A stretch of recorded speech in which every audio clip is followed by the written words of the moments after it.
আসসালামু আলাইকুম। এখন দেখবেন সংবাদ শিরোনাম। নির্বাচন কমিশনে আপিল নিষ্পত্তির তৃতীয় দিনে প্রার্থিতা ফিরে পেলেন আরো 17 জন। দ্বৈত নাগরিকত্বের কারণে বাতিল হল চট্টগ্রাম ৯ জামায়াতের প্রার্থী।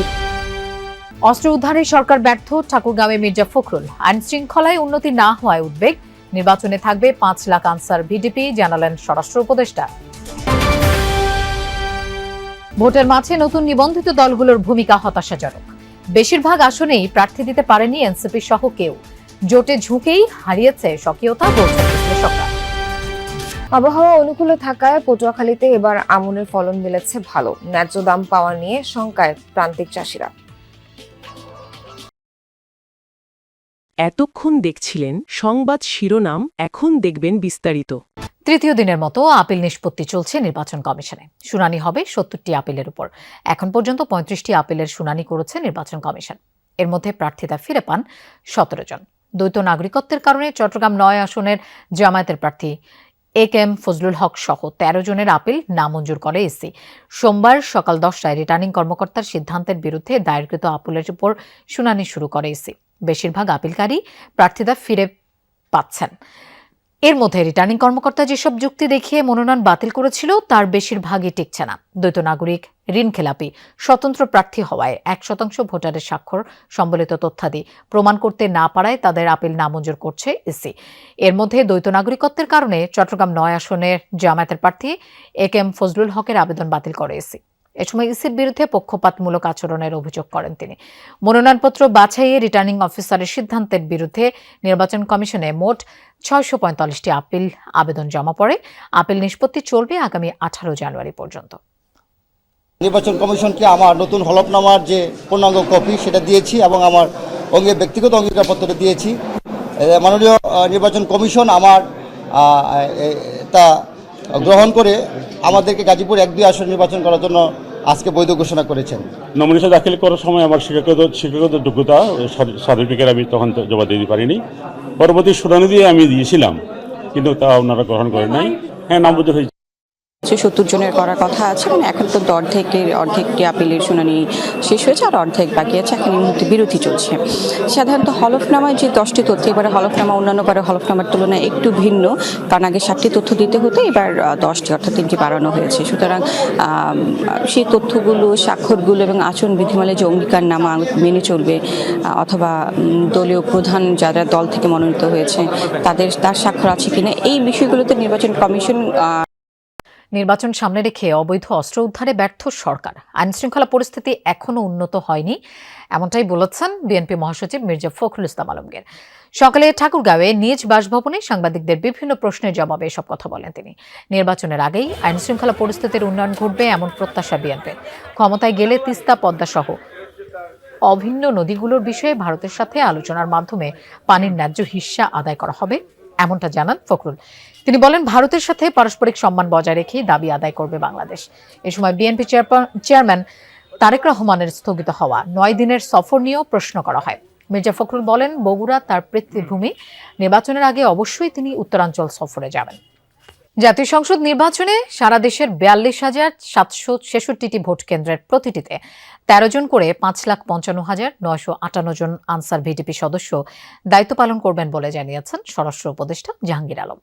তিনি জানান, প্রতিটি ভোট কেন্দ্রে নিয়োজিত ১৩ জন সদস্যের মধ্যে থাকবেন 3 জন অস্ত্রধারী, 6 জন অস্ত্রবিহীন পুরুষ সদস্য এবং 4 জন অস্ত্রবিহীন নারী সদস্য।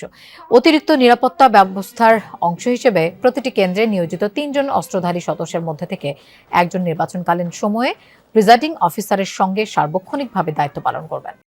নিবন্ধন নিয়ে যুদ্ধ করলেও ভোটের মাঠে 50টির বেশি আসনে প্রার্থী দিতে পারেনি নতুন নিবন্ধিত কোনো দল।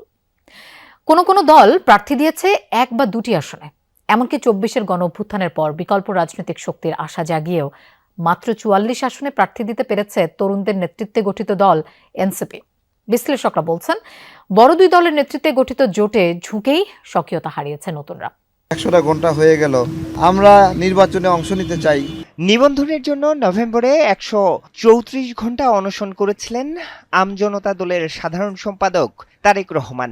এক্ষেত্রে ইসির যুক্তি ছিল, মানদণ্ড অনুযায়ী 22 জেলার 2টি ও 100 উপজেলার 63টিতে তার দলের অফিস নেই। শেষ পর্যন্ত আমজনতা দল নিবন্ধন পায়। সে সময় তারেক ৩০০ আসনে এককভাবে নির্বাচনের ঘোষণাও দিয়েছিলেন। আমাদের সঙ্গে অনেকে রাজনীতি করছে, এখন তারা মনে করতেছে আমাদের লস প্রজেক্ট, এনসিপিতে যাইতে হবে। তবে বাস্তবতা হলো মাত্র ১৯টি আসনে প্রার্থী দিতে পেরেছে দলটি। আমজনতা দলের সভাপতি জানান, সময় স্বল্পতার কারণে সব আসনে প্রার্থী দিতে পারেননি তারা। আমরা 4টা সময় ক্যান্ডিডেট সিলেক্ট করে 29 তারিখের ডেডলাইনটা এত কম সময়ের মধ্যে আমরা কাজটা করতে পারি।